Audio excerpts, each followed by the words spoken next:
Hello everybody మిత్రులందరికీ కూడా ముందుగా నమస్కారం అండి. అందరూ బాగున్నారా? డియర్ ఫ్రెండ్స్, ఈ వీడియోలో మనం 2025వ సంవత్సరం జూలై మాసపు యోజన మ్యాగజైన్ నుంచి జనాభా అభివృద్ధి దిక్సూచి జనగణన అన్నటువంటి ఈ ఆర్టికల్ గురించి మనం ఈ వీడియోలో డిస్కస్ చేయబోతున్నాం.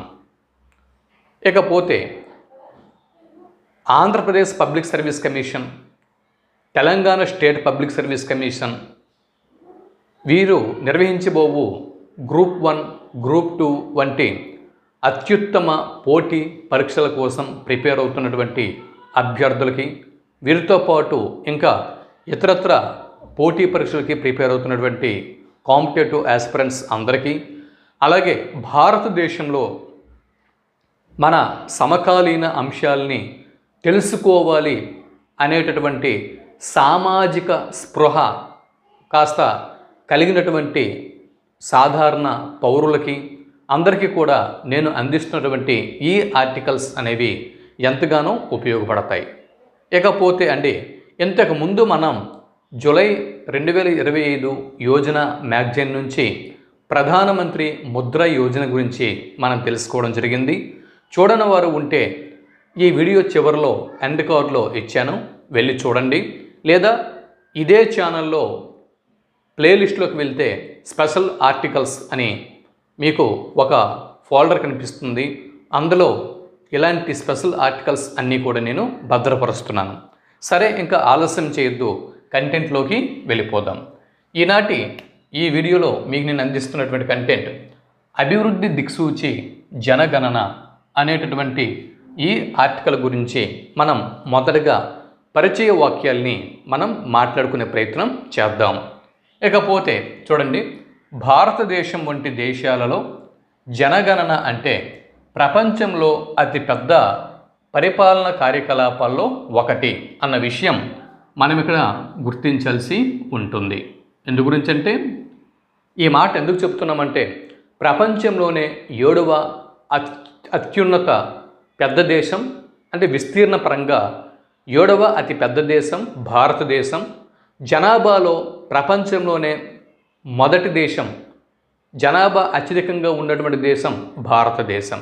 మరి ఇటువంటి అతి పెద్ద డెమోక్రటిక్ కంట్రీ భారతదేశం, అలాగే ప్రపంచంలోనే అధిక జనాభాతో ఉన్నటువంటి ప్రజాస్వామ్య రాజ్యం భారతదేశం. ఇటువంటి భారతదేశంలో ఇక్కడ జనగణన అనేది ఒక పెద్ద పరిపాలన కార్యకలాపాలు కొన్ని తీసుకుంటే, అటువంటి పరిపాలన కార్యకలాపాల్లో ఇది ఒక అంశం అని మనం స్పష్టంగా చెప్పవచ్చు.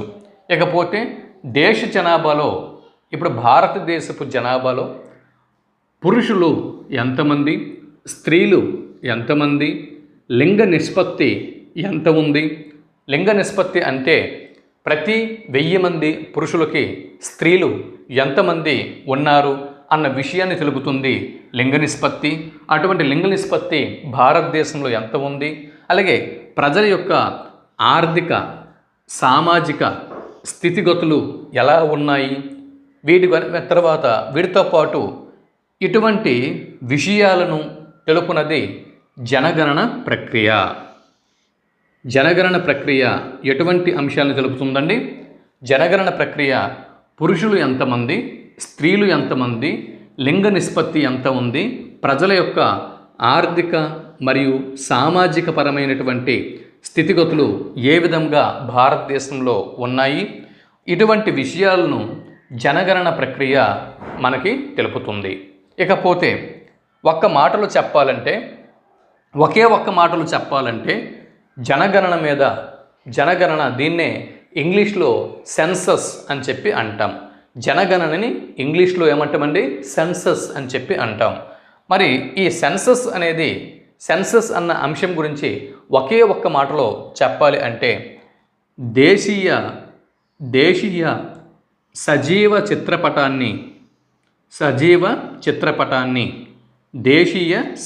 చిత్రపటాన్ని అంకెల రూపంలో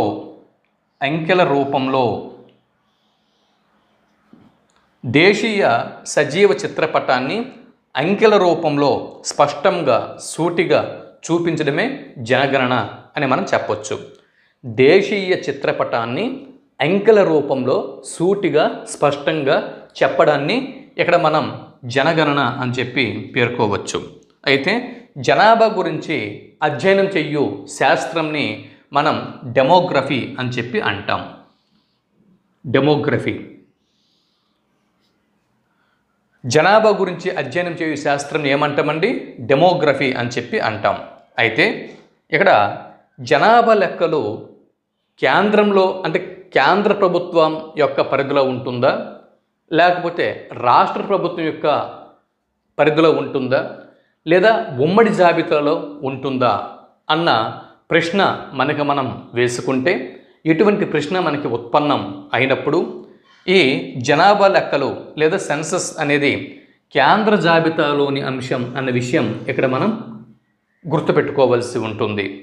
సెన్సస్ అనేది లేదా జనగణన అనేది నిర్వహించాల్సినటువంటి బాధ్యత ఎవరిదండి? కేంద్ర ప్రభుత్వానిది.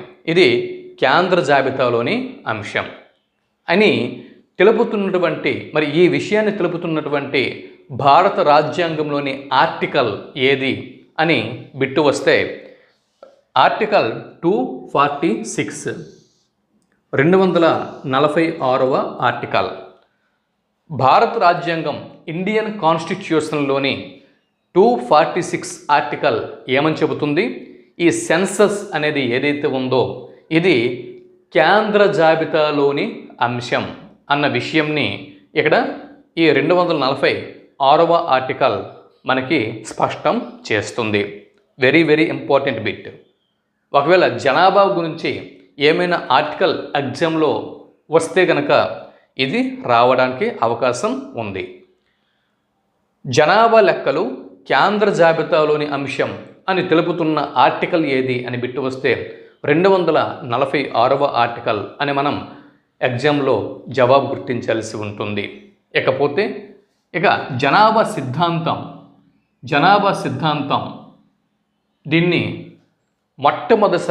ప్రపంచంలో మొట్టమొదటిసారిగా 1805వ సంవత్సరంలో ఈ జనాభా సిద్ధాంతంని ప్రవేశపెట్టిన వారు ఎవరు అని బిట్టు వస్తే థామస్ రాబర్ట్ మాల్థస్ అని మనం జవాబు గుర్తించాల్సి ఉంటుంది. సింపుల్గా గుర్తుపెట్టుకోవాలంటే మాల్థస్ అన్న పదంని మనం గుర్తుపెట్టుకుంటే సరిపోతుంది. జనాభా సిద్ధాంతం అనగానే మాల్థస్ అనేటటువంటి ఈయన ఇంగ్లాండ్ దేశానికి చెందిన ప్రముఖ ఆర్థికవేత్త. ఇంగ్లాండ్ దేశానికి చెందినటువంటి ప్రముఖ ఆర్థికవేత్త ఎవరండి? మాల్థస్. ఇక్కడ ప్రపంచంలోనే మొట్టమొదట జనాభా పరిణామ సిద్ధాంతంని ప్రవేశపెట్టిన వారు క్రింది వారులు ఎవరు అని బిట్టు వస్తే థామస్ రాబర్ట్ మాల్థస్ 1805వ సంవత్సరంలో అని మనం జవాబు గుర్తించాల్సి ఉంటుంది. ఇకపోతే భూమిపై పుట్టే ప్రతి బిడ్డ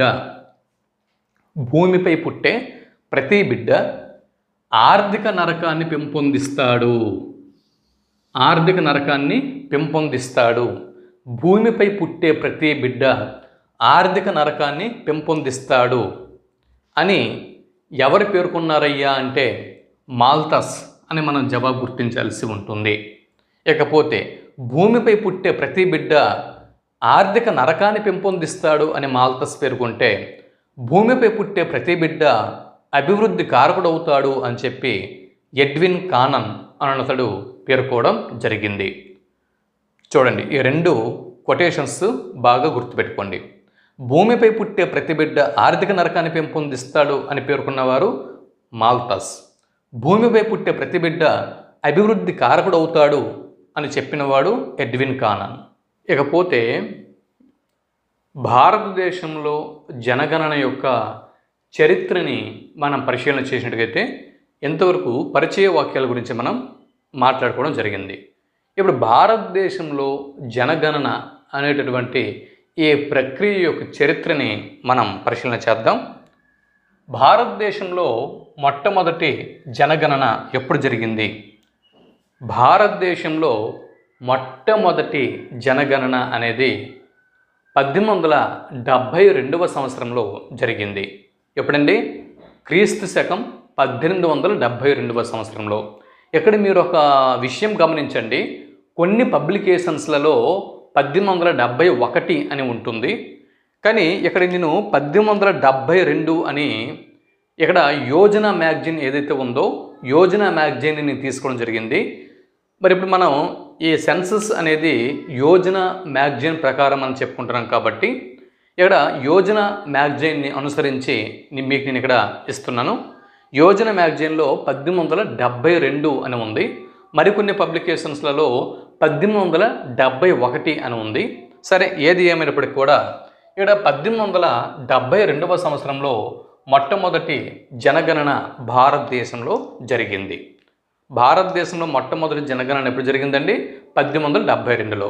అప్పుడు భారతదేశపు వైస్రాయిగా ఎవరు కొనసాగుతున్నారు అంటే లార్డ్ మేయో. లార్డ్ మేయో భారతదేశపు వైస్రాయిగా కొనసాగుతున్నారు. భారతదేశంలో వైస్రాయిగా లార్డ్ మేయో కొనసాగుతున్నటువంటి ఈ రోజుల్లో బ్రిటిష్ వారి యొక్క సైన్యం ఏదైతే ఉందో ఆ సైన్యం యొక్క అవసరాల కోసం, అంటే వారి యొక్క వ్యక్తిగత అవసరాల కోసం, వారి యొక్క సైన్య అవసరాల కోసం, సైనిక అవసరాల కోసం వాళ్ళు బ్రిటిష్ వారు ఇక్కడ లార్డ్ మేయో కాలంలో 1872వ సంవత్సరంలో మొదటిసారిగా భారతదేశంలో జనాభా లెక్కలు అనేటటువంటి ఈ ప్రక్రియని ప్రారంభించడం జరిగింది. అది వాళ్ళ అవసరాల కోసం. అయితే అందుగురించే దాన్ని అంటే మొదటి జనాభా లెక్కలు జనగణన అని పరిగణిస్తారు, కానీ శాస్త్రీయబద్ధమైనదిగా అని చెప్పి చెప్పరు. మరి దాని తర్వాత భారతదేశంలో రెండవ జనగణన అనేది ప్రారంభమైంది. రెండవ జనాభాని గణించే ప్రక్రియ 1881వ సంవత్సరంలో జరిగింది. భారతదేశంలో ప్రతి 10 సంవత్సరాలకు ఒకసారి జనగణన అనేది ఈ ప్రక్రియ ప్రభుత్వం నిర్వహిస్తూ వస్తున్నది. అయితే మొదటిసారి 1872లో నిర్వహించగా రెండవసారి 1881వ సంవత్సరంలో జనగణన భారతదేశంలో జరిగింది. అప్పుడు భారతదేశంలో వైస్రాయిగా ఉన్నటువంటి వ్యక్తి లార్డ్ రిప్పన్. లార్డ్ రిప్పన్ వైస్రాయిగా ఉన్నప్పుడు రెండవసారి భారతదేశంలో జనాభా లెక్కల సేకరణ అనేది జరిగింది. ఇది ఈ రెండవసారి 1881వ సంవత్సరంలో జరిగినటువంటి ఈ జనాభా లెక్కల సేకరణని శాస్త్రీయమైనటువంటి అంశంగాను, ఇక్కడ శాస్త్రీయమైన క్రమబద్ధమైనటువంటి జనగణనగా చెబుతారు. అది శాస్త్రీయమైన క్రమబద్ధమైనటువంటి జనగణన అని చెప్పి దీన్ని పేర్కొంటారు. ఇకపోతే భారతదేశంలో మూడవ జనగణన, భారతదేశంలో థర్డ్ సెన్సస్ ఎప్పుడు జరిగిందంటే 1891వ సంవత్సరంలో జరిగింది. ఎప్పుడండి? 1891వ సంవత్సరంలో. అప్పుడు భారతదేశంలో వైస్రాయిగా లార్డ్ లాన్స్డౌన్ కొనసాగుతున్నారు. లార్డ్ లాన్స్డౌన్ మూడవసారి భారతదేశంలో మూడవసారి జనాభా లెక్కల సేకరణ ప్రక్రియ జరుపుతున్నప్పుడు భారతదేశపు వైస్రాయిగా ఎవరు ఉన్నారు అంటే లార్డ్ లాన్స్డౌన్ భారతదేశంలో వైస్రాయిగా కొనసాగుతున్నారు. ఇకపోతే 4వ జనగణన, భారతదేశంలో 4వసారి జనాభా లెక్కల సేకరణ అనేది 1901వ సంవత్సరంలో జరిగింది. అప్పుడు భారతదేశపు వైస్రాయిగా లార్డ్ కర్జన్ కొనసాగుతున్నారు. లార్డ్ కర్జన్ కాలంలో 1901వ సంవత్సరంలో 4వ సెన్సస్ అనేది, 4th సెన్సస్ అనేది భారతదేశంలో జరిగింది. ఇకపోతే 4 తర్వాత 5 ఇక్కడ ఉంది చూడండి, మధ్యలో నేను రాయడం మర్చిపోయాను, ఇక్కడ రాస్తాను చూడండి, ఇది చూడొచ్చు. 5వ జనగణన భారతదేశంలో 5th సెన్సస్ ఎప్పుడు జరిగిందంటే 1911వ సంవత్సరంలో జరిగింది. 5th సెన్సస్ భారతదేశంలో 5th సెన్సస్ అనేది 1911లో జరిగింది. అప్పుడు భారతదేశంలో వైస్రాయిగా ఎవరున్నారు? లార్డ్ హార్డింగ్, లార్డ్ హార్డింగ్ లేదా లార్డ్ హార్డింగ్స్ అనేటటువంటి వ్యక్తి ఈయన భారతదేశంలో వైస్రాయిగా కొనసాగుతున్నారు. ఇకపోతే భారతదేశంలో 6వ సెన్సస్, 6th సెన్సస్, 6వసారి జనగణన ప్రక్రియ 1921వ సంవత్సరంలో జరిగింది. ఎప్పుడండి? 1921వ సంవత్సరంలో. ఎవరు చేపట్టారు? లార్డ్ చేమ్స్ఫర్డ్ ప్రవేశపెట్టడం జరిగింది. దీన్ని చూడండి, ఇక్కడ చూడండి, సారీ, 6వసారి భారతదేశంలో జనగణన ప్రక్రియ అనేది జరిగింది 1921వ సంవత్సరంలో జరిగింది. 6వసారి 1921వ సంవత్సరంలో సెన్సస్ అనేది జరిగింది భారతదేశంలో. అయితే 1921 వరకు లార్డ్ చేమ్స్ఫర్డ్ అనేవాడు వైస్రాయ్గా ఉన్నాడు. 1921 నుంచి లార్డ్ రీడింగ్ అనేటటువంటి వ్యక్తి ఇక్కడ వైస్రాయ్గా ఉన్నాడు. అయితే ఇక్కడ లార్డ్ చేమ్స్ఫర్డ్ ఏ నెల వరకు ఉన్నాడు, లార్డ్ రీడింగ్ అనేవాడు ఏ నెలలో వచ్చాడు అన్నది మనకి స్పష్టంగా తెలియదు. కాబట్టి ఇక్కడ 6వసారి జనగణన అనేది జరిగినప్పుడు లార్డ్ చేమ్స్ఫర్డ్ కానీ లార్డ్ రీడింగ్ కానీ ఇక్కడ వైస్రాయ్గా భారతదేశంలో ఉన్నారు. ఎందుగురించి అంటే 1921 సంవత్సరం ఏదైతే ఉందో ఈ 1921లోనే ఈయన వెళ్ళిపోవడం, ఈయన రావటం రెండూ కూడా ఈ సంవత్సరంలోనే జరిగాయి. ఇది ఇక్కడ మీరు గమనించాల్సి ఉంటుంది.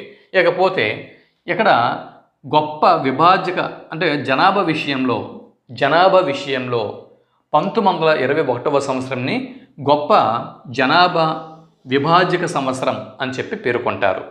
1921వ సంవత్సరంని భారతదేశంలో గొప్ప జనాభా విభాజక సంవత్సరం ఎందుకు పేర్కొంటారు? కారణం ఏంటి అంటే ఇక్కడ నుంచి అంటే 1921వ సంవత్సరం నుంచి భారతదేశంలో ఈ పాపులేషన్ డెవలప్మెంట్ అనేది ఆరోహణ క్రమంలో అంటే అసెండింగ్ ఆర్డర్లో పెరగడం అనేది ప్రారంభమైంది. అంతవరకు మన జనాభా పెరుగుదలలో అప్ అండ్ డౌన్స్ అనేవి ఉండేవి. కానీ 1921 నుంచి 1921 నుంచి ఏంటంటే మన ఇండియన్ పాపులేషన్లో అసెండింగ్ ఆర్డర్లోనే పెరగడం ప్రారంభించింది. కానీ ఇంకెక్కడ కూడా డౌన్ యారో అనేది లేదు, ఏకం అప్వే. ఈ విధంగా ఏంటంటే దీన్నే అసెండింగ్ ఆర్డర్ అని చెప్పి అంటారు. సో ఆరోహణ క్రమంలో జనాభా పెరగడం ప్రారంభించింది. కాబట్టి 1921వ సంవత్సరాన్ని గొప్ప జనాభా విభాజక సంవత్సరంగా దీన్ని పేర్కొంటారన్నమాట. ఇకపోతే మనకి బిట్ అనేది రావచ్చు. భారతదేశంలో ఆరోహణ క్రమంలో జనాభా పెరుగుదల ఎప్పటి నుంచి ప్రారంభమైంది అంటే 1921వ సంవత్సరం నుంచి ప్రారంభమైంది అని మనం జవాబు గుర్తించాల్సి ఉంటుంది. భారతదేశంలో గొప్ప జనాభా విభాజక సంవత్సరం అని చెప్పి ఏ సంవత్సరాన్ని పేర్కొంటారు అని బిట్టు వస్తే 1921వ సంవత్సరాన్ని పేర్కొంటారు అని మనం జవాబు గుర్తించాల్సి ఉంటుంది. ఇకపోతే భారతదేశంలో 7th సెన్సస్ 7వ జనాభా లెక్కల సేకరణ అనేది 1931వ సంవత్సరంలో జరిగింది. ఎప్పుడు జరిగిందండి? 1931వ సంవత్సరంలో జరిగింది.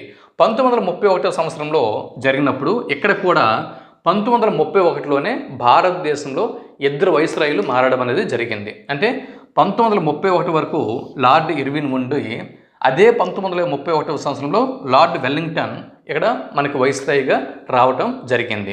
కాబట్టి ఇర్విన్ కాలంలో ప్రారంభమైందా, వెల్లింగ్టన్ కాలంలో ప్రారంభమైందా అనేది క్లారిటీ ఇంకా రావాల్సి ఉంది. ఇది నేను క్లారిటీగా చూడలేదు. సో ఇప్పుడు 1931లో లార్డ్ ఇర్విన్ ఇక్కడ వైస్రాయ్గా పదవీ విరమణ చేసి ఆయన స్థానంలో లార్డ్ వెల్లింగ్టన్ వచ్చాడు. ఈ కాలంలోనే 7th సెన్సస్ అనేది భారతదేశంలో జరిగింది. ఇకపోతే 8వ సెన్సస్ 8th సెన్సస్ 8వసారి భారతదేశంలో జనాభా లెక్కల సేకరణ అనేది 1941వ సంవత్సరంలో జరిగింది. ఎప్పుడండి? 1941వ సంవత్సరంలో. అప్పుడు భారతదేశంలో వైస్రాయ్గా ఉన్న వ్యక్తి లార్డ్ లిన్లిత్గో. ఎవరండి? లార్డ్ లిన్లిత్గో భారతదేశంలో వైస్రాయ్గా ఉన్నప్పుడు 1941లో 8వసారి అంటే 8th సెన్సస్ అనేది భారతదేశంలో జరిగింది. ఈ 8th సెన్సస్సే భారతదేశంలో స్వతంత్రానికి పూర్వం చిట్ట చివరి సెన్సస్ అన్నమాట. భారతదేశంలో స్వతంత్రానికి పూర్వం చిట్ట చివరి సెన్సస్, చివరి జనాభా లెక్కల సేకరణ ఇక్కడ 1941వ సంవత్సరంలో జరిగింది. ఓవరాల్గా ఇది 8వ సెన్సస్, 8th సెన్సస్. ఈ విషయం మనం గుర్తుపెట్టుకోవాల్సి ఉంటుంది. ఇకపోతే ఇక్కడ చూడండి, భారతదేశంలో స్వతంత్ర భారతదేశంలో అంటే భారతదేశానికి ఎప్పుడు స్వాతంత్రం వచ్చింది? 1947లో. సెన్సస్ అంటే స్వాతంత్రం వచ్చినప్పటికీ చివరిగా సెన్సస్ ఎప్పుడు జరిగింది? 1941లో సెన్సస్ అనేది జరిగింది ఇండియాలో. 41 మరి 47లో స్వతంత్రం వచ్చింది. దాని తర్వాత ఏంటంటే ఈ భారత రాజ్యాంగము ఏర్పాటు చేయడము, అంటే రాజ్యాంగ సభ ఏర్పాటు చేయడము, రాజ్యాంగ నిర్మాణ సభ, రాజ్యాంగ కూర్పు, ఈ దీనిలో వీళ్ళు ఉన్నారు. ఇలాగా 10 ఇయర్స్ గడిచిపోయింది. 1950లో జనవరి 26 నుంచి భారత రాజ్యాంగం అమల్లోకి వచ్చేసింది. ఆ తర్వాత సంవత్సరం 1951వ సంవత్సరం. ఈ 1951వ సంవత్సరం ఇది భారతదేశంలో చాలా కీలకం. ఎందుకు కీలకం అంటున్నామంటే ఈ 1951 నుంచే భారతదేశంలో పంచవర్ష ప్రణాళికలు ప్రారంభం కూడా అవుతాయి అన్నమాట. భారతదేశంలో పంచవర్ష ప్రణాళికలు ప్రారంభమయ్యేది 1951 నుంచే. దాని తర్వాత ఏంటంటే ఇక్కడ చూడండి 1951 ఇక్కడ 9వసారి భారతదేశంలో జనాభా లెక్కల సేకరణ అనేది జరిగింది. భారతదేశంలో 9వసారి జనాభా లెక్కల సేకరణ ఎప్పుడు జరిగింది? 1951వ సంవత్సరంలో. 1951వ సంవత్సరంలో అయితే 9వసారి 1951లో జరిగింది. అయితే స్వతంత్ర భారతదేశంలో మొట్టమొదటి సెన్సస్ ఇదే. స్వతంత్ర భారతదేశం స్వతంత్రం వచ్చిన తర్వాత మొట్టమొదటి సెన్సస్ ఇదే 1951. ఇది స్వతంత్ర భారతదేశంలో మొట్టమొదటి జనగణన విషయం మనం గుర్తుపెట్టుకోవాలి. 1948 నాటి చూడండి ఇక్కడ మనం ఒక విషయం గుర్తుపెట్టుకోవాలి. 1948వ సంవత్సరంలో ఇక్కడ 1948 ఇక్కడ చూడండి 1948 1948లో సర్దార్ వల్లభభాయ్ పటేల్ చొరవతో ఇక్కడ భారత ప్రభుత్వం ఇక్కడ జనగణన చట్టం అనేది చేసింది. జనగణన చట్టం అనేది చేసింది. చూడండి భారతదేశంలో జనగణన చట్టం ఎప్పుడు ఏ సంవత్సరంలో చేయడం జరిగింది? బిట్ రావచ్చు. 1948లో. ఎవరి చొరవతో జరిగింది? సర్దార్ వల్లభాయ్ పటేల్ చొరవతో జరిగింది. సర్దార్ వల్లభభాయ్ పటేల్ చొరవతో 1948వ సంవత్సరంలో భారతదేశంలో పాపులేషన్ యాక్ట్ అనేది రూపొందించడం జరిగింది. అయితే ఈ విధంగా ఏంటంటే 1948లో సర్దార్ పటేల్ చొరవతో వల్లభభాయ్ పటేల్ చొరవతో భారత ప్రభుత్వం జనగణన చట్టంని ఇక్కడ రూపొందించడం జరిగింది. అయితే ఈ 1948 నాటి జనగణన చట్టం దీనిలోని నిబంధనలు పరిశీలన చేస్తే 1948 సంవత్సరం నాటి జనగణన చట్టంలోని నిబంధనలు కనుక మనం పరిశీలన చేస్తే ఈ నిబంధనల ప్రకారమే 1951 సెన్సస్ అనేది జరిగింది. ఓకే, 1951 నాటి జనాభా లెక్కల సేకరణ ఏ చట్టం ప్రకారం జరిగింది అని బిట్టు వస్తే 1948 నాటి పాపులేషన్ యాక్ట్ ప్రకారం జరిగింది అన్న విషయం ఇక్కడ మనం గుర్తుపెట్టుకోవాలి. అయితే ఇక్కడ స్వతంత్ర భారతదేశంలో 1951వ సంవత్సరంలో సెన్సస్ అనేది చేపట్టడం జరిగింది కదా. అప్పుడు భారతదేశం యొక్క జనాభా భారతదేశానికి అంటే స్వతంత్ర భారతదేశంలో మొట్టమొదటిసారిగా 1951లో ఈ సెన్సస్ అనేది నిర్వహించిన తర్వాత అప్పటి భారతదేశపు జనాభా ఎంత అని బిట్టు వస్తే 36.1 కోట్ల మంది. అప్పుడు జనాభా 36.1 కోటి మంది. మరి 1947లో భారతదేశం స్వతంత్రం వచ్చింది. అప్పటికి భారతదేశంలో జనాభా 24 కోట్లు. 1947లో భారతదేశానికి స్వతంత్రం వచ్చే నాటికి 24 కోట్ల మంది భారతీయులు భారతదేశంలో ఉన్నారు. అంటే 1947లో మనకి స్వతంత్రం వచ్చింది. అప్పటికి భారతదేశపు జనాభా 24 కోట్ల మంది. 1951లో సెన్సస్ మళ్ళీ కండక్ట్ చేశారు స్వతంత్ర భారతదేశంలో. అప్పుడు జనాభా 36.1 కోట్ల మంది. ఇకపోతే 10th సెన్సస్ భారతదేశంలో స్వతంత్ర భారతదేశంలో రెండోది. ఓవరాల్గా భారతదేశంలో 10వ సెన్సస్ 10వ జనాభా లెక్కలు సేకరణ 1961వ సంవత్సరంలో జరిగింది.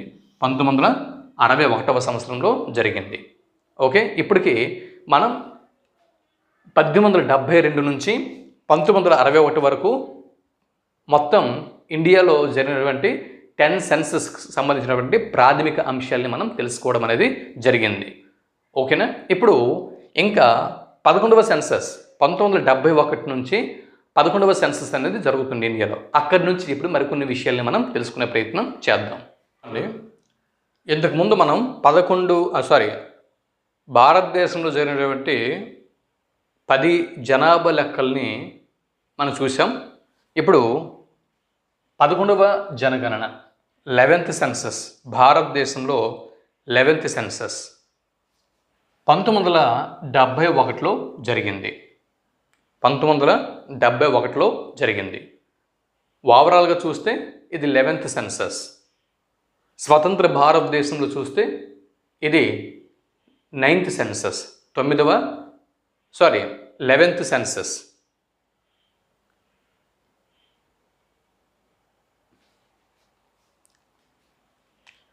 ఇది 1971వ సంవత్సరంలో 11వ జనగణన అనేది జరిగింది.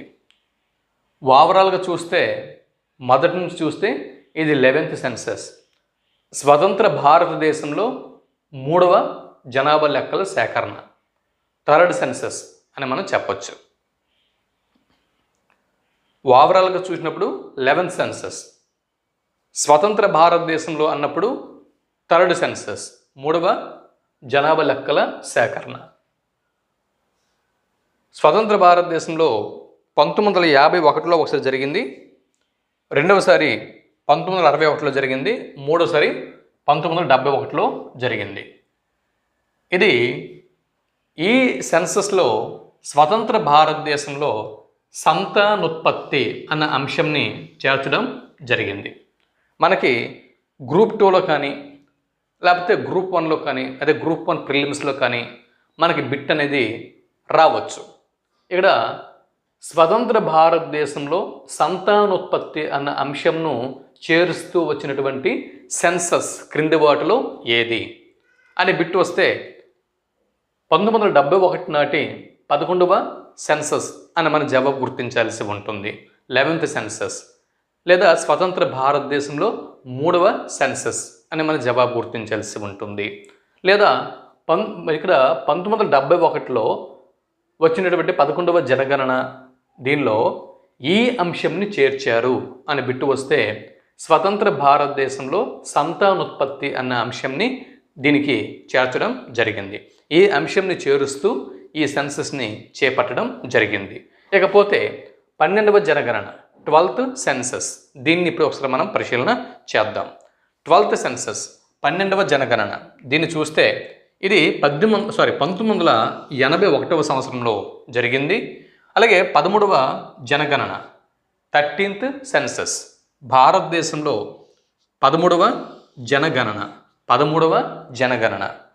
1991వ సంవత్సరంలో జరిగింది. ఇక్కడ అక్షరాస్యతలో మార్పులు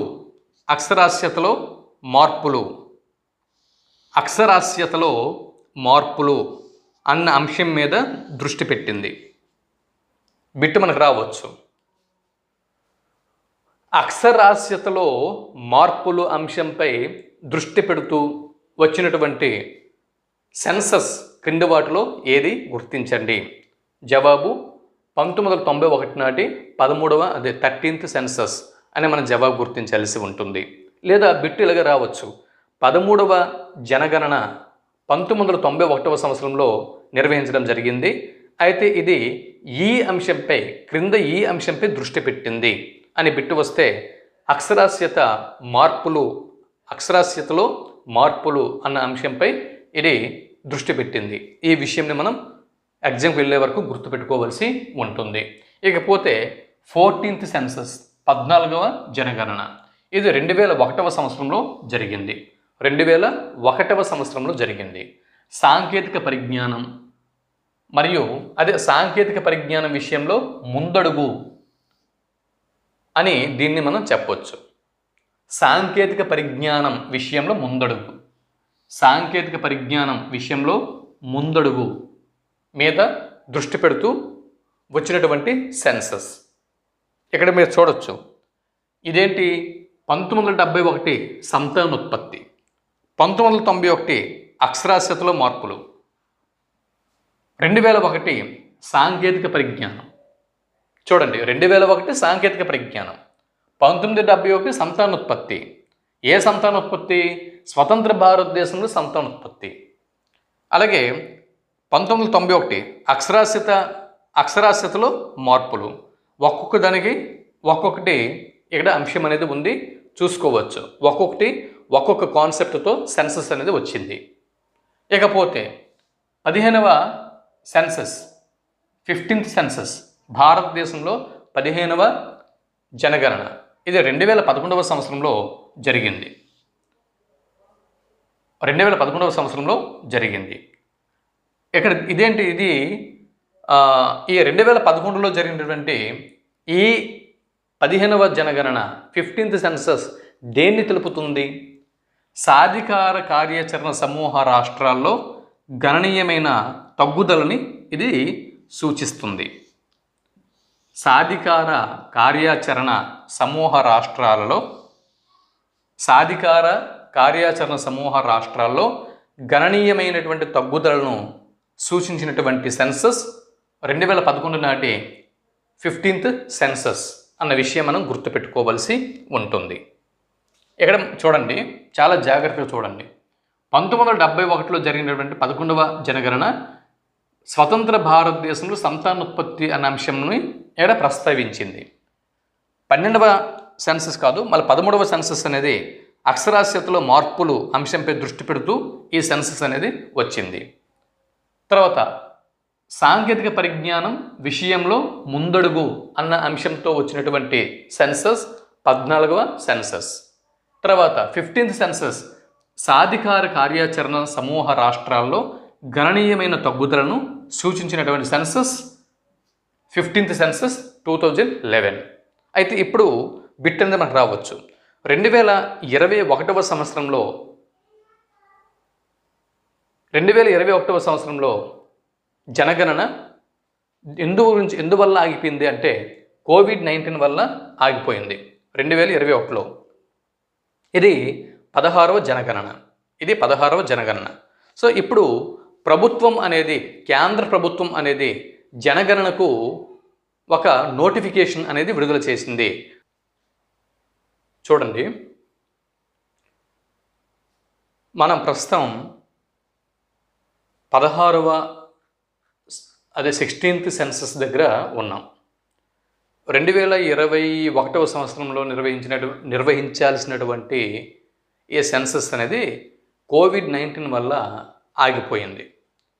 అయితే ఇది ఓవరాల్గా 1872 నుంచి చూసినప్పుడు ఇది 16th సెన్సస్, 16వ జనగణన ప్రక్రియ. స్వతంత్ర భారతదేశంలో చూసినప్పుడు 7వ జనగణన ప్రక్రియ, 7th సెన్సస్. స్వతంత్ర భారతదేశంలో 7వ జనాభా లెక్కల ప్రక్రియ ఇది. స్వతంత్ర భారతదేశంలో బిట్ అనేది మనకి రావచ్చు, బిట్ మనకి రావచ్చు. ఇప్పుడు ఇది కరెంట్ అంటే దీనికి ఆల్రెడీ గెజిట్ అనేది పాస్ అయిపోయింది. జనాభా లెక్కల ప్రక్రియ అదే జనగణన ప్రక్రియ ప్రారంభించమని దీనికి సంబంధించినటువంటి గెజిట్ అంతా కూడా కేంద్ర ప్రభుత్వం సిద్ధం చేసింది. ఈ ప్రాసెస్ కోసం అదే డిక్లరేషన్ ఇచ్చింది. కాబట్టి ఈ సందర్భంలో దీని మీద బిట్స్ అనేవి మనకి రావచ్చు. ఇప్పుడు నిర్వహించబోవు సెన్సస్ అనేది ఇది ఎన్నో సెన్సస్ అని బిట్టు వస్తే 16th సెన్సస్. స్వతంత్ర భారతదేశంలో ఎన్నో జనగణన అని బిట్టు వస్తే 7వ జనగణన ప్రక్రియ అన్న విషయం ఇక్కడ మనం గుర్తించాల్సి ఉంటుంది. 16 సంవత్సరాల తర్వాత మళ్ళీ చేపడుతున్నారు. చివరిగా ఎప్పుడు నిర్వహించారు? 2011. సో 2011 తర్వాత మళ్ళీ భారతదేశంలో జనగణన అనేది నిర్వహించలేదు. కాబట్టి మళ్ళీ 16 సంవత్సరాల తర్వాత చూడండి, ఇక్కడ 16 సంవత్సరాల తర్వాత 16వ జనగణన చేపడుతున్నారు. 16 సంవత్సరాల తర్వాత 16వ జనగణన భారతదేశంలో చేపడుతున్నారు. ఈ విధంగా ఈ జనగణనలో, ఈ జనాభా లెక్కల సేకరణలో భారతదేశంలోని జనాభాని లెక్కించడంతో పాటు భారతదేశంలోని కులగణన కూడా ఈ సెన్సస్లో చేపట్టనున్నారు. ఇది ఇక్కడ విషయం. ఇక్కడ మొట్టమొదటిసారిగా భారతదేశపు సెన్సస్ హిస్టరీలోనే కులగణన చేపట్టాలి అని కేంద్ర ప్రభుత్వం నిర్ణయం తీసుకొని దాన్ని కూడా చేపడుతున్నటువంటి మొట్టమొదటి సెన్సస్ మన ఇండియన్ హిస్టరీలో ఇది 16th సెన్సస్. ఈ 16th సెన్సస్ 16వ జనాభా లెక్కల సేకరణ ఏదైతే ఉందో దీనిలో జనగణనతో పాటు కులగణన చేపడుతున్నారు. ఇందుకోసం కేటాయించిన వ్యయం ఈ 16వ జనాభా లెక్కల సేకరణ కోసం, ఈ ప్రక్రియ కోసం ఇంతకు ముందే మనం చెప్పుకున్నాం. ప్రారంభంలో వీడియో ప్రారంభించినప్పుడు స్టార్టింగ్లో చెప్పుకున్నాం. భారతదేశం వంటి అధిక జనాభా కలిగినటువంటి అతి పెద్ద ప్రజాస్వామ్య దేశంలో సెన్సస్ అనేది ఒక భారీ ప్రక్రియ అనే విషయం ముందుగానే మనం గుర్తు చేసుకున్నాం. కాబట్టి మరి ఇంత పెద్ద భారతదేశంలో ప్రపంచంలోనే జనాభా పరంగా మొదటి స్థానంలో ఉన్నటువంటి దేశంలో 13,000 కోట్ల రూపాయలు ఈ జనాభా లెక్కల ఈ సేకరణ కోసం, ఈ జనగణన కోసం ఖర్చు చేయనున్నారు. ఎంత ఖర్చు చేయనున్నారండి? 13,000 కోట్ల రూపాయలు. 13,000 కోట్ల రూపాయలు దీనికోసం కేటాయించడం జరిగింది. ఇది 2 దశల్లో దీన్ని నిర్వహిస్తారు. 2 దశల్లో దీన్ని నిర్వహిస్తారు. ఈ 2 దశలు ఇక్కడ ఉన్నాయి. ఈ 2 దశల గురించి మనం మాట్లాడదాం. అయితే చూడండి, మొదటగా 2026వ సంవత్సరం అక్టోబర్ 1 నుంచి ప్రారంభిస్తున్నారు. అక్టోబర్ 1 నుంచి 2026వ సంవత్సరం అక్టోబరు 1 నుంచి. ఇప్పుడు మనము 2025వ సంవత్సరంలో మనం ఉన్నాం. తదుపరి సంవత్సరం 2026వ సంవత్సరం 2026వ సంవత్సరం అక్టోబరు 1వ తేదీ నుంచి ఈ సెన్సస్ 16th సెన్సస్ అనేది ప్రారంభం అవుతుంది. ఇక్కడ ఈ ఫస్ట్ స్టేజ్లో 2026 అక్టోబర్ 1 నుంచి ఈ ఫస్ట్ స్టేజ్లో లద్దాఖ్, జమ్మూ కాశ్మీర్, హిమాచల్ ప్రదేశ్, ఉత్తరాఖండ్ అంటే మంచు ఎక్కువగా కురిసేటటువంటి రాష్ట్రాలు ఏవైతే ఉన్నాయో ఈ రాష్ట్రాలలో ఇక్కడ 2026 అక్టోబర్ 1 నుంచి ఇక్కడ జనాభా లెక్కల సేకరణ అనేది ప్రారంభిస్తున్నారు. అక్కడ లద్దాఖ్, జమ్మూ కాశ్మీర్, హిమాచల్ ప్రదేశ్, ఉత్తరాఖండ్ ఈ రాష్ట్రాల్లో ఈ ప్రక్రియని 2026 అక్టోబర్ 1న ప్రారంభిస్తున్నారు. ఇదొక బిట్టు. అలాగే 2027 మార్చి 1 నుంచి 2027 మార్చి 1 నుంచి మిగిలినటువంటి భారతదేశంలోని మిగిలిన ప్రాంతాలన్నింటిలో కూడా ఇక్కడ జనాభా లెక్కల సేకరణ ప్రారంభిస్తారు. 2026 అక్టోబర్ 1 నుంచి కేవలం కొన్ని రాష్ట్రాల్లో మాత్రమే నిర్వహిస్తున్నారు. లద్దాఖ్, జమ్మూ కాశ్మీర్, హిమాచల్ ప్రదేశ్, ఉత్తరాఖండ్. అదే 2027 మార్చి 1 నుంచి మిగిలిన అన్ని ప్రాంతాల్లో ఇది ప్రారంభం అవుతుంది. ఇకపోతే దీనికోసం ఎంతమంది స్టాఫ్ని కేటాయించనున్నారంటే 34 లక్షల మంది స్టాఫ్ ఇందులో పాల్గొని ఉన్నారు. ఈ విధంగా జనాభా లెక్కల్ని సేకరించేటటువంటి వారిని ఏమంటారంటే ఎన్యూమరేటర్లు అని చెప్పి అంటారు. జనాభా లెక్కలు సేకరణ జరిపేటటువంటి వ్యక్తిని ఏమంటారండి? జనాభా లెక్కల సేకరణ జరిపే వారిని ఎన్యూమరేటర్లు అని చెప్పి అంటారు. ఎన్యూమరేటర్లు ప్లస్ సూపర్వైజర్లు వీళ్ళు 34 లక్షల మంది ఈ ప్రక్రియలో పాలు పంచుకొని ఉన్నారు. ఇకపోతే 1.3 లక్షల మంది సెన్సస్ నిర్వాహకులు డిజిటల్ పరికరాలతో దీనిలో పాల్గొని ఉన్నారు. అయితే ఇక్కడ దీనికి మరొక క్రెడిట్ ఉందండి. ఈ సెన్సస్కి డిజిటల్ విధానంలో సెన్సస్ చేపడుతున్నటువంటి మొట్టమొదటి జనాభా లెక్కల సేకరణ ఇదే. భారతదేశ చరిత్రలో మొట్టమొదటిసారిగా జనాభా లెక్కల సేకరణ విషయంలో డిజిటల్ విధానంని ప్రవేశపెడుతున్నారు. అంటే దీనివల్ల ఏమవుతుందంటే 16 భాషల్లో, భారతదేశంలో 16 భాషల్లో మొబైల్ యాప్లను రూపొందిస్తున్నారు.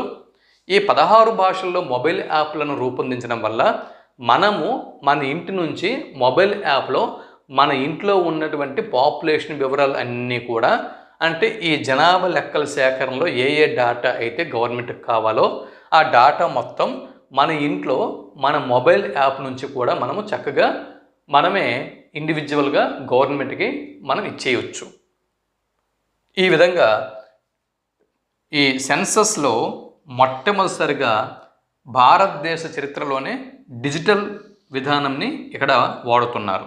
16 భాషల్లో మొబైల్ యాప్లను ఇందుకోసం రూపొందించడం జరిగింది. ఎన్ని భాషలండి? 16 భాషల్లో. గుర్తుపెట్టుకోండి, 16 భాషల్లో మొబైల్ యాప్లను రూపొందించారు. డిజిటల్ విధానంలో మొదటి జనగణన అనేది గుర్తుపెట్టుకోండి. అలాగే మొట్టమొదటిసారిగా కులగణన కూడా చేపడుతున్నారు, గుర్తుపెట్టుకోండి. ఇకపోతే ఇందులో 34 లక్షల మంది ఎన్యూమరేటర్లు పాల్గొని ఉన్నారు, అలాగే సూపర్వైజర్లు పాల్గొని ఉన్నారు, గుర్తుపెట్టుకోండి. ఇకపోతే ఇది 2027 మార్చి 31వ తేదీ నాటికి ఈ ప్రక్రియ పూర్తి కావాలి.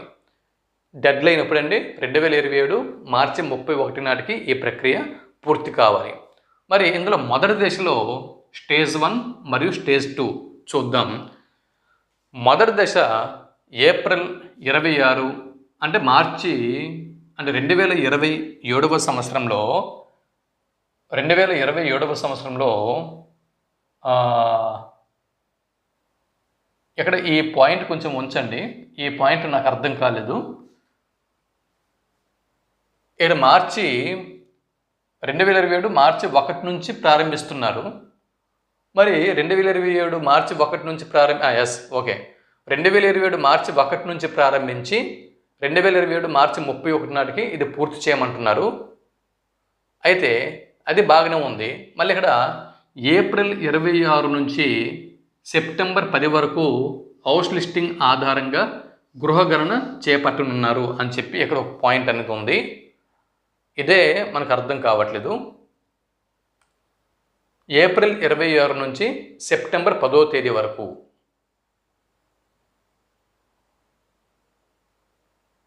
ఇది 2028 అనుకుంటా, ఇది 2028 అనుకుంటా, ఇది 2028.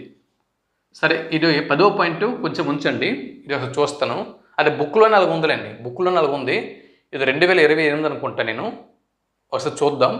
కామెంట్ బాక్స్లో ఈ వీడియో అయిన తర్వాత కామెంట్ బాక్స్లో అన్ని చూసి వివరంగా నేను పెడతాను. ఒకసారి ఈ పాయింట్ చూస్తున్న వాళ్ళు తర్వాత కామెంట్ బాక్స్ చెక్ చేసుకోండి, కామెంట్ బాక్స్లో డీటెయిల్స్ పెడతాను నేను. తర్వాత మొదటి దశ ఏప్రిల్ 26 నుంచి సెప్టెంబర్ 10 వరకు హౌస్ లిస్టింగ్ ఆధారంగా గృహగణన చేపడుతున్నారు. అంటే హౌస్ లిస్టింగ్ ఆధారంగా గృహగణన అనేది చేపడుతున్నారు. ఈ గృహగణనలో భాగంగా దేశంలోని అన్ని కట్టడాలను చూడండి. దీనిలో భాగంగా భారతదేశంలోని అన్ని కట్టడాలను, నివాసాలను, వ్యాపార సంస్థలను, హోటళ్లను, హాస్పిటల్స్ని, మాల్స్ను, ప్రార్థనా మందిరాలని, పార్కులను, ఆశ్రమాలను గుర్తించి వాటికి ప్రత్యేక సంఖ్యలను కేటాయిస్తారు. ఈ గృహగణనే జనాభా గణనకు పునాదిగా ఉపయోగపడుతుంది. ఇకపోతే రెండవ దశ ఫిబ్రవరి 2027లో పాపులేషన్ ఎన్యూమరేషన్ అన్న ప్రక్రియతో ప్రారంభమవుతుంది. చూడండి, పాపులేషన్ ఎన్యూమరేషన్ అన్న పేరుతో ఫిబ్రవరి 2027లో రెండవ దశ ప్రారంభం అవుతుంది. ఇందులో రెండవ దశలో అత్యంత కీలకమైన సమాచారాన్ని ఇంటింటికి వెళ్ళి డోర్ టు డోర్ వెళ్ళి సేకరిస్తారు, కోడ్ నంబర్లు కేటాయిస్తారు. ఈ సమాచారం మొత్తం గోప్యంగా ఉంచుతారు. సో పర్సనల్గా ఇంటింటికి వెళ్ళి సేకరించినటువంటి సమాచారాన్ని గోప్యంగా గవర్నమెంట్కి ఇస్తారు. ఇది ఎక్కడ కూడా స్ప్రెడ్ కాకుండా, లీక్ కాకుండా ఇందులో రహస్యంని పాటిస్తారన్నమాట. ఇది గోప్యంగా ఉంచుతారు. అయితే ఇక్కడ జనాభా లెక్కల సేకరణకి ప్రశ్నావళిని ఈ విధంగా రూపొందిస్తున్నారు. ప్రశ్నావళిలో ఏమేమి అంశాలు ఉంటాయంటే వ్యక్తి పేరు, ప్రశ్నావళి అంటే ప్రాథమిక అంశాలు చెప్తున్నాను, వీటితో పాటు ఇంకా మిగిలిన అంశాలు కూడా ఉన్నాయి. వ్యక్తి పేరు, అలాగే ఆ వ్యక్తికి ఇంటి యజమానితో ఉన్నటువంటి సంబంధం, పుట్టిన తేదీ మరియు వయస్సు, ఏ వ్యక్తి అయితే ఇక్కడ ఉన్నారో ఆ వ్యక్తి యొక్క పుట్టిన తేదీ మరియు వయస్సు, ఆ వ్యక్తి యొక్క జన్మస్థలం, ఇక్కడ లింగ భేదం అంటే మేల్ అయితే మేలు, ఫీమేల్ అయితే ఫీమేలు, ట్రాన్స్జెండర్ అయితే ట్రాన్స్జెండర్, లింగ భేదం.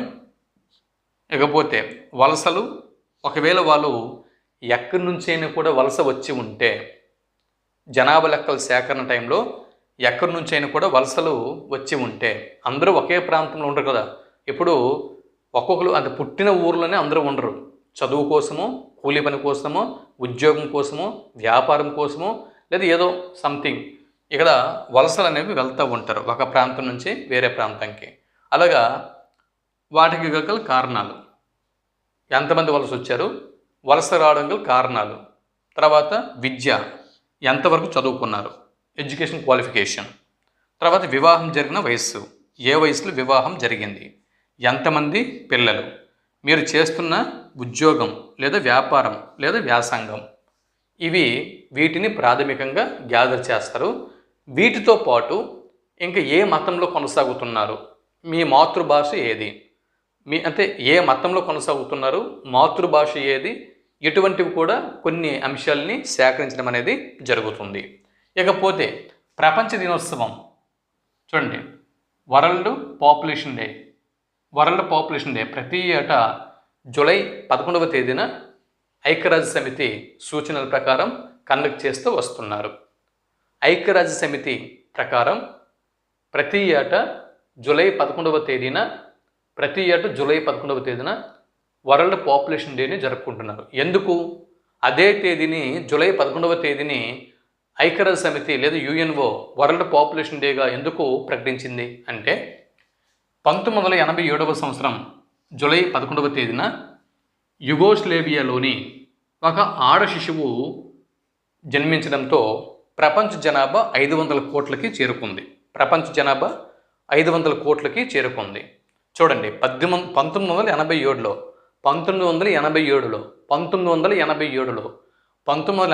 జూలై 11న యుగోస్లేవియా దేశంలో ఆడ శిశువు జననంతో ప్రపంచ జనాభా 500 కోట్లకి చేరింది. అందువల్ల జూలై 11న మనం ప్రపంచ జనాభా దినోత్సవాన్ని అప్పటి నుంచి యుఎన్ఓ ప్రకారం జరుపుకోవడం జరుగుతుంది, ఐక్యరాజ్య సమితి ప్రకారం. జనాభా లెక్కల సేకరణ, దీని యొక్క ఆవశ్యకత ఏంటి, ఈ విషయం మనం మాట్లాడుకుంటే దాదాపు మన కాన్సెప్ట్ పూర్తయిపోయినట్టే. జనగణన ఆవశ్యకత, ఈ సెన్సస్ యొక్క నెసెసిటీ ఏంటి, జీవన ప్రమాణాలు తెలుస్తాయి. భారతదేశంలో ఉన్నటువంటి ప్రజల జీవన ప్రమాణాలు ఎంతకు ముందుతో పోలిస్తే, గత దశాబ్దంతో పోలిస్తే లేదా ఎంతకు ముందుతో పోలిస్తే ఇప్పుడు జీవన ప్రమాణాలు ఎలా ఉన్నాయి, ఎంతవరకు మెరుగుపడ్డాయి అన్న విషయం ఇక్కడ తెలుసుకునేందుకు ఇక్కడ సెన్సస్ అనేది అవసరం. అలాగే సంక్షేమ పథకాల అమలుకు, ఇప్పుడు ప్రభుత్వం సంక్షేమ పథకాల కోసం నిధులను కేటాయిస్తుంది. అయితే ఈ సంక్షేమ పథకాలు అట్టడుగు స్థాయిలో అందరికీ కూడా అందుతున్నాయా లేదా, కాబట్టి సంక్షేమ పథకాలు సక్రమంగా ప్రజలందరికీ చేరాలంటే భారతదేశంలో అసలు పాపులేషన్ ఎంత ఉంది అన్నది సంక్షేమ పథకాల అమలుపరిచేందుకు ప్రభుత్వం దగ్గర పాపులేషన్ యొక్క డేటా ఖచ్చితంగా ఉండాలి. అలాగే పరిశ్రమలను నెలకొల్పుటకు, ఇప్పుడు భారతదేశానికి స్వతంత్రం వచ్చినప్పుడు ఎప్పుడో పంచవర్ష ప్రణాళిక కాలంలోన వివిధ పరిశ్రమల్ని స్థాపించారు. మరి ఆ పరిశ్రమలు పెరుగుతున్న జనాభా అవసరాల్ని తీరుస్తున్నాయా లేదా, ఇంకా పరిశ్రమల్ని స్థాపించవలసిన అవసరం ఉన్నదా, ఈ విధంగా ఈ పరిశ్రమలు నెలకొల్పవలసినటువంటి అవసరం ఒకరు ఉంటే ఏ ప్రాంతాల్లో పరిశ్రమలు నెలకొల్పాల్సి ఉంది, ఇటువంటి డాటా ప్రభుత్వానికి చేర్చేందుకు సెన్సస్ అనేది అవసరం ఉంటుంది. అలాగే విద్య, భారతదేశంలో గత 10 సంవత్సరాలతో పోలిస్తే ఎడ్యుకేషన్ పర్సంటేజ్ పెరిగిందా, పెరిగితే ఎంత పర్సంటేజ్ పెరిగింది, సో విద్యకు సంబంధించినటువంటి డాటా. అలాగే వైద్య సౌకర్యాలు ఎంతమందికి అందుతున్నాయి, ఎంత నాణ్యమైనటువంటి వైద్యం అందుతుంది, అలాగే ఉపాధి అవకాశాలు, ఇవన్నీ కూడా ప్రజలకి ఎంత మేరకు లభిస్తున్నాయి, ఈ వివరాలు తెలుసుకునేందుకు ప్రభుత్వానికి సెన్సస్ అనేది అవసరం. సాంస్కృతిక సామాజిక వికాసానికి, అలాగే ప్రభుత్వం యొక్క నిధులు, అలాగే ప్రభుత్వం యొక్క విధులు, ప్రభుత్వం యొక్క వనరులు, వీటిని అంటే నిధులు, విధులు, వనరులు, వీటిని సద్వినియోగపరచుకోవడానికి సెన్సస్ అనేది తోడ్పడుతుంది. ఎన్నికల నియోజకవర్గాలు నిర్ణయించడానికి, ఎన్నికల నియోజకవర్గాలు అప్పుడెప్పుడో నియోజకవర్గాలు కేటాయించారు, తర్వాత జనాభా పెరిగింది, సమాజంలో ఎన్నో మార్పులు వచ్చాయి కదా. కాబట్టి ఈ పెరిగిన జనాభాకి తగ్గట్టుగా ఎన్నికల నియోజకవర్గాల్ని వీలైతే విభజించాల్సిన అవసరం ఉంది. కాబట్టి ఎన్నికల నియోజకవర్గాలను నిర్ణయించడానికి అసెంబ్లీ, పార్లమెంటు, నియోజకవర్గాల సంఖ్యను నిర్ణయించడానికి, అలాగే వికసిత భారత్ అనేది మనకి 2047 వికసిత భారత్ లక్ష్యం. మరి ఈ నిర్మాణానికి బాటలు వేసేందుకు ఇక్కడ ఈ జనగణన ఆవశ్యకత అనేది మనకి ఎంతో తోడ్పడుతుంది. ఇవండి అదే ప్రధానంగా మొత్తం ఓవరాల్గా ఈ కాన్సెప్ట్ అనేది నేను కవర్ చేయడం జరిగింది. అయితే ఇక్కడ నెక్స్ట్ వీడియోలో దీనికి కంటిన్యూషన్ భారతదేశంలోని 2011 జనాభా డాటా, భారతదేశం, ఆంధ్రప్రదేశ్, తెలంగాణ ఈ మూడిటి యొక్క డాటాని నేను రెడీ చేసి నోట్స్ రాసుకుని దాని తర్వాత వాటి డాటాతో తర్వాత వీడియోలో మీ ముందుకు నేను వస్తాను. అంతవరకు సెలవు. నమస్తే.